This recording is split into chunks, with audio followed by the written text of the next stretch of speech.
Буквально 3 дня назад, 22 мая, биткоин пробил новый исторический максимум выше 111 тысяч долларов. Тем самым он обогнал Amazon и стал пятым самым высококапитализированным активом в мире. Это в очередной раз показало, что биткоин имеет хороший потенциал в долгосрок, ведь холдеры, которые покупали его всего 2 года назад, сейчас в плюсе на 300%, а те, кому удалось купить на дне 22 года, вообще могут зафиксировать более 5 иксов. Как мы видим, биткоин справляется со своей главной задачей и приносит доход инвесторам, чего, к сожалению, нельзя сказать про альты. Смотрите, какая картина получается. В то время, пока биткоин пробивает новый максимум, альты до сих пор находятся в 50-70% от своих пиков конца прошлого года, когда биткоин также пробивал хаи в 100 тысяч. И 50% это в лучшем случае, как, например, Solana и эфир, а тот же DOT, AVAX или многие другие монеты, им нужно вырасти более чем на 100%, чтобы приблизиться к локальным максимальным уровням, и более 1000% к диапазонам, которые были во время первых альт-сезонов. Да, многие скажут, что это старые альты, они уже не такие популярны, как раньше, но по факту это также касается новых токенов, которые были запущены даже в прошлом году. Отсюда и вопрос, почему сейчас не растут альты, хотя биткоин пробивает максимум? Что нужно для роста альтов? Ведь я знаю, что многие из вас всегда делали упор на альткоины и формировали свой портфель по большей части из альтов. Это нам предстоит разобрать сегодня в ролике, поскольку сейчас рынок кардинально изменился и подход к альтам уже совершенно другой. В этом видео мы разберем, что нужно для роста рынка альтов, когда монеты из топ-20 начнут фиксировать активный рост, на какие именно токены стоит обратить особое внимание. Дополнительно мы обсудим новые тарифные угрозы Трампа, которые снова начали оказывать давление на акции крипту. Мы также разберем последнюю ключевую метрику биткоина, ведь в текущих диапазонах наблюдается фиксация прибыли, что может очень сильно отразиться на цене. А также мы разберем важные события следующей недели, одним из которых станет большая конференция Bitcoin 2025, куда приедет Джей Ди Венс, Дэвид Сакс, сыновья Трампа и, возможно, даже он сам, что также может вызвать дополнительную волатильность на рынке. И по классике сегодня мы посмотрим, как в данный момент действуют киты и большие игроки. Кстати, вы часто спрашиваете, где мы следим за сделками китов и как мы их отслеживаем. И мы подумали, а почему бы не сделать отдельное видео, где я покажу вам, как можно наблюдать за крупными кошельками, следить за их покупками, а также сделками, чтобы использовать эту информацию для заработка. Думаю, такой ролик вам точно зайдет. Но и сделать его будет также непросто, поскольку нужно будет провести колоссальную работу с данными. Так что за такое нужно не меньше 1500 лайков. Всем, кто поставил лайк прямо сейчас, спасибо. А с вами Влад, вы на канале Coin22. Мы начинаем.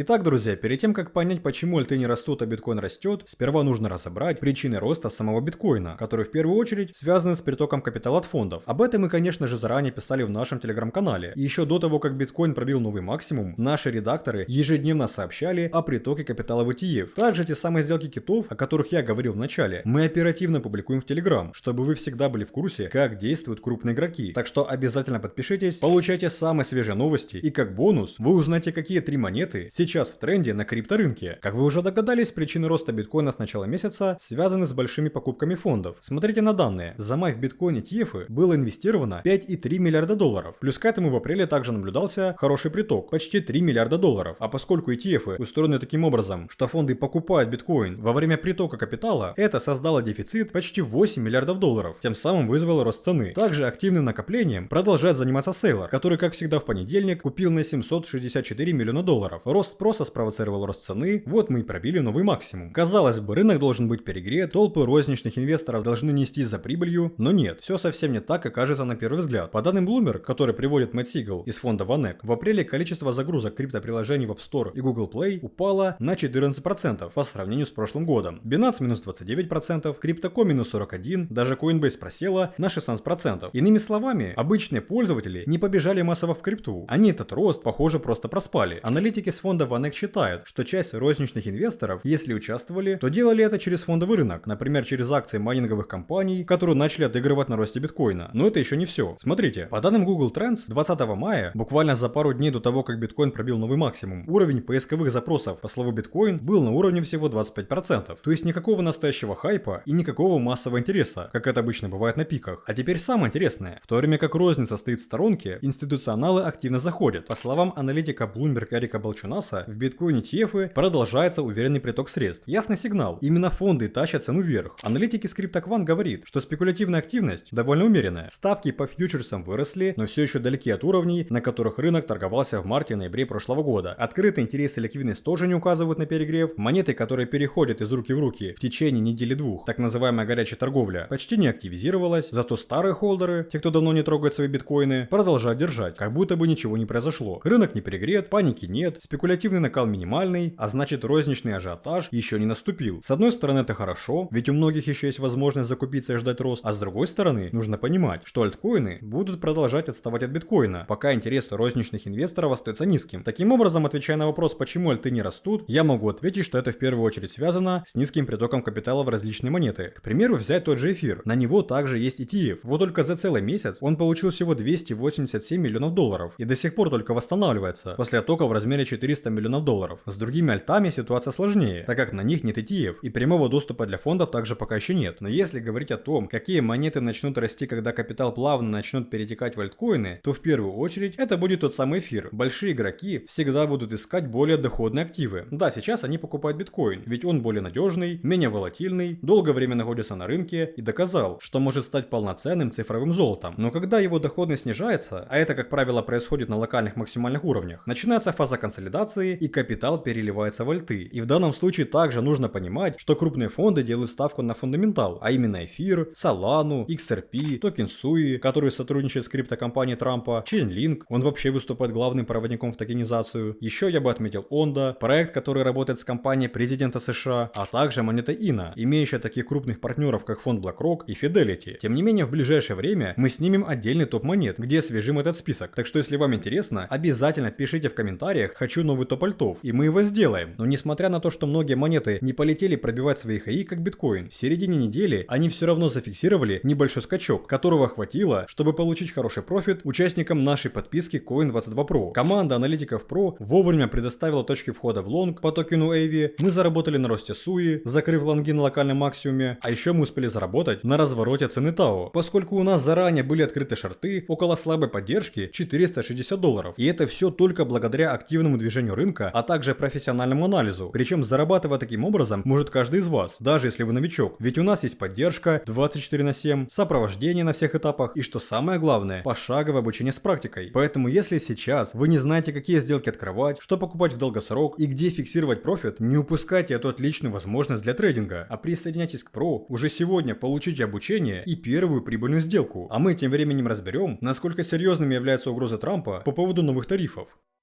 Многие не обратили внимания, но в пятницу Трамп лично признался, что их торговые переговоры с ЕС ни к чему не приводят. Хотя помните, как Трамп кричал, что они со всеми договорятся и покажут, какая Америка сильная. Но получилось как всегда, и Трамп написал: поэтому я рекомендую ввести прямой тариф в 50% для Европейского Союза, начиная с 1 июня 2025 года. Рынок сразу отреагировал на это негативно, особенно акции США. Ведь дополнительно Трамп сообщил о тарифах в 25% на айфоны, произведенные не в США. Но предложить 50% пошлин — это одно. Другое дело подписать указ и полноценно их ввести. Насколько серьезными являются эти угрозы Трампа. Европейский Союз выразил сожаление по поводу решений США и подчеркнул необходимость взаимного уважения в торговых отношениях. ЕС также подготовил ответные меры на сумму $108 миллиардов в случае, если переговоры окончательно провалятся. Учитывая, что Трамп уже объявил о конкретной дате введения тарифов и ранее реализовывал подобные меры, вероятность их внедрения высока, однако остается возможность для переговоров и отмены тарифов, особенно если европейские компании примут предложение США о переносе производства. ЕС крупный партнер США, в принципе, как и Китай, за счет чего вводить эти тарифы уже 1 числа будет невыгодно для обеих сторон. Трамп использует старое доброе давление, чтобы получить более выгодные условия. И скорее всего переговоры по этому вопросу продолжатся. Ведь даже первая 90-дневная пауза закончится только в конце июня, что будет нарушением предыдущих договоренностей. Так что будем следить за тем, как будет действовать Трамп в рамках данного вопроса. Ну а что будет с биткоином в краткосрочной перспективе? Смотрите, за последние 30 дней краткосрочные держатели, те, кто торгует биткоином, они хранят его годами, зафиксировали прибыль аж на 11,6 миллиардов долларов. Это колоссальная цифра. По данным Glassnode, это произошло после того, как цена биткоина взлетела выше 111 тысяч, пробив базисную стоимость этих самых трейдеров на уровне 93 тысячи. В какие-то дни прибыль достигала $747 миллионов в сутки. Но теперь важный момент. Такие уровни фиксации прибыли часто становятся сигналом того, что рынок берет паузу. Иными словами, это может быть передышка перед следующим движением или временная вершина. По сути, у нас классическая картина. Когда слишком много людей фиксируют прибыль, это создает давление со стороны предложения. И пока нет нового спроса, расти просто просто не на чем. Аналитик Аксель Адлер также обратил внимание, 30-дневный импульс биткоина замедлился на 38%. Сейчас он на уровне 19%. По его словам, это техническое охлаждение. Рынок просто остывает после безумного роста. И скорее всего, нужна небольшая пауза, прежде чем мы снова увидим движение вверх. Но это еще не все. По анализу от High Block Capital, последние 3 месяца биткоин активно пробивал зону ликвидности выше текущих уровней. И именно это движение подтолкнуло его цену к новым максимальным уровням. Однако теперь розничные настроения на 90-дневном минимуме. Только 31,6% розничных аккаунтов держат длинные позиции. Зато открытый интерес, наоборот, на пике. Он составляет 91%. А это значит, ликвидности много. Но и волатильности также может быть предостаточно. И вот что произошло. Биткоин резко упал со 111 до 108 тысяч. Причина всего этого, как я сказал ранее, заявление Трампа, что с 1 июня он введет 50% пошлин на импорт из ЕС. И это моментально ударило по мировым рынкам. Последовала паника и дамп. В результате только по биткоину открытый интерес просел на 1,2 миллиарда долларов. Это уже похоже на волну ликвидаций. Но обратите внимание, биткоин быстро отскочил выше 109 тысяч. То есть, несмотря на стресс, инвесторы не убежали. Рынок выдержал. И как отметил один аналитик, такие коррекции – это возможно шанс для покупки. Он написал, ожидалось, что будет рост, и он случился. Но такие падения – это возможность. А сможет ли на это повлиять большая конференция Bitcoin 2025, которая пройдет на следующей неделе в Лас-Вегасе? Ранее сказал, что на этой конференции будут присутствовать Джей Ди Венс, сыновья Трампа, Дэвид Сакс, также множество известных личностей из криптоиндустрии, как, например, Сейлор, сенатор Синтия Ламис, который хочет создать биткоин-резерв, и многие другие. Некоторые аналитики прогнозируют, что в период проведения конференции может произойти краткосрочное движение цены биткоина. Ожидается, что его цена может опуститься ниже текущих уровней, примерно до 104 тысяч. Такие движения часто связаны с фиксацией прибыли инвесторами после роста цен на фоне ожидания от крупных событий. Ожидается обсуждение по темам: технологические инновации, а именно новые разработки в области Light Network и другие решения масштабирования, регуляторные вопросы, обсуждение текущих и будущих нормативных инициатив, а также корпоративное принятие, роль биткоина в корпоративных стратегиях и финансах. Такие мероприятия могут способствовать укреплению доверия к биткоину и привлечению новых инвесторов. Ну и конечно же там будут разбирать биткоин-резерв. Возможно, на конференции появится сам Трамп и скажет пару слов про биткоин, но вспоминая прошлогоднюю конференцию, где был анонсирован приход Трампа, биткоин особо не вырос. И скорее всего сейчас данная конференция уже заложена в цену биткоина. Но тем не менее я думаю, что Трамп все-таки напишет какой-то пост про биткоин, что опять-таки положительно отразится на рынке. И в целом ожидаем небольшую волатильность во время проведения конференции с 27 по 29 мая. Тем временем аналитики прогнозируют приближение активного роста альтов. Давайте разберем, почему аналитики бьют тревогу и как это может повлиять на рынок уже в ближайшие недели. Аналитики сходятся во мнении. Крупнейший альт-сезон может стартовать уже сегодняшнего дня. Почему такая точная дата? Все дело в циклах. Эксперт по рынку Weimar X объясняет, традиционный альт-сезон начинается примерно через 380 дней после халвинга биткоина, а последний халвинг был в апреле прошлого года. Считаем и получаем конец мая. Он прогнозирует, рыночная капитализация альткоинов может вырасти до 15 триллионов долларов в этом цикле. Конечно, звучит громко, но давайте посмотрим, что на это указывает. Во-первых, доминирование биткоина падает, и все повторяется. Биткоин достигает нового максимального уровня, затем он либо корректируется, либо замедляется, и в этот момент деньги начинают перетекать в альты. Сейчас индекс доминирования биткоина упал с уровня 65 до 62%, а затем стабилизировался на уровне 63%. Это такой первый намек, что капитал готовит в альты. Также статистика говорит в пользу рынка. Если копнуть сезонную аналитику, то второй квартал традиционно один из самых прибыльных. Биткоин в среднем показывал 26%, а эфир вообще 66% во втором квартале. Это отличный фон для того, чтобы альткоины начали подтягиваться вслед за эфиром. И ранее это уже происходило. Но, конечно же, не все так просто. И вот тут внимание. Индекс альт-сезона сейчас очень низкий, всего 18 из 100. А буквально недавно он вообще опускался до 13. Даже несмотря на то, что биткоин ставил рекорды. Что же это значит? Пока большинство топ-альтов все еще отстают от биткоина. То есть формально альт-сезона еще нет, и наступит он не скоро. При этом ранее я вам говорил, что такого альт-сезона 2021 года, которого все ждут, мы не увидим. Ведь монет на рынке стало больше, были проведены огромные разлоки, а еще пришли фонды, которые кардинально изменили эту игру. Так что к альтам нужен особый подход, о котором я рассказывал вот в этом большом видео. Поэтому пока альты отстают от биткоина, делаем упор на те фундаментальные монеты, которые я назвал ранее. Ну а что интересного нам может подсказать свежая метрика биткоина? Если посмотреть на метрику SOPR, это такой показатель, который показывает, с прибылью или убытком продают биткоин, то в последние недели мы видим, зеленые полосы растут, прибыль фиксирует активней, особенно после того, как биткоин подскочил выше 100 тысяч. Но важно то, что это нормально для бычьих рынков. Такие продажи еще не говорят, что мы достигли пика. Это может быть просто здоровая фаза цикла, без какой-либо паники. И долгосрочные холдеры не сдаются. Что особенно важно, предложение биткоинов у долгосрочных холдеров продолжает расти. Это не значит, что они массово скупают. Скорее, они не продают. Просто купленные ранее монеты сохраняются на кошельках. Это очень хороший сигнал. Именно так ведут себя участники в середине бычьих фаз, а не в конце. Также давайте посмотрим на волны ходл. Кто держит, а кто продает. Разбавка по возрасту монет показывает, показывает. Больше 70% всех биткоинов сейчас находится у тех, кто держит более полугода. Да, эта доля чуть упала, часть старых держателей начали фиксировать прибыль, но общее предложение у них все равно растет, а значит большинство пока остается на рынке. Кстати, мы посмотрели, как меняется баланс у этих инвесторов. Если он резко падает, это часто пик. Но что сейчас? В принципе, все спокойно. Более того, кто держал биткоин до 1 месяца, постепенно превращаются в среднесрочных холдеров. А кто сейчас управляет рынком? Когда количество биткоинов у холдеров от 1 до 5 лет резко падает, а у новичков растет, это также сигнализирует о пике рынка. А вот если наоборот, значит опытные трейдеры накапливают актив. И это часто вызывает новый рост. И вот как раз таки сейчас опытные холдеры снова активны. А это значит, что рынок в фазе накопления. Из этого можно сделать вывод, что да, часть людей фиксирует прибыль, но это нормально. И массовой распродажи со стороны долгосрочных инвесторов мы пока не видим. Все выглядит стабильно и вполне логично для текущей фазы рынка. А ключевой вывод: мы находимся в сильной фазе накопления. И судя по данным, у биткоина еще есть топливо для роста, особенно если приток капитала от фондов усилится. Но здесь также нужно понимать, что мы приближаемся к лету, где активность на рынке замедляется, что показывает прошлая динамика биткоина. И конечно же это может привести к постепенному снижению, консолидации и поиску оптимальных диапазонов ликвидности, где биткоин будет торговаться и реагировать на новые экономические данные, которые нас ждут в следующие месяцы. Поэтому мы будем продолжать следить за новостями и делиться всей самой свежей информацией в нашем Telegram. Обязательно подпишитесь, там много всего полезного. В комментариях можем продолжить обсуждение движения биткоина с более подробным разбором уровней. Так что пишите вопросы, которые вас интересуют, ставьте лайки и набираемся сил перед новой рабочей неделей, которая закроет май. Поэтому всем желаю удачи, до скорых встреч.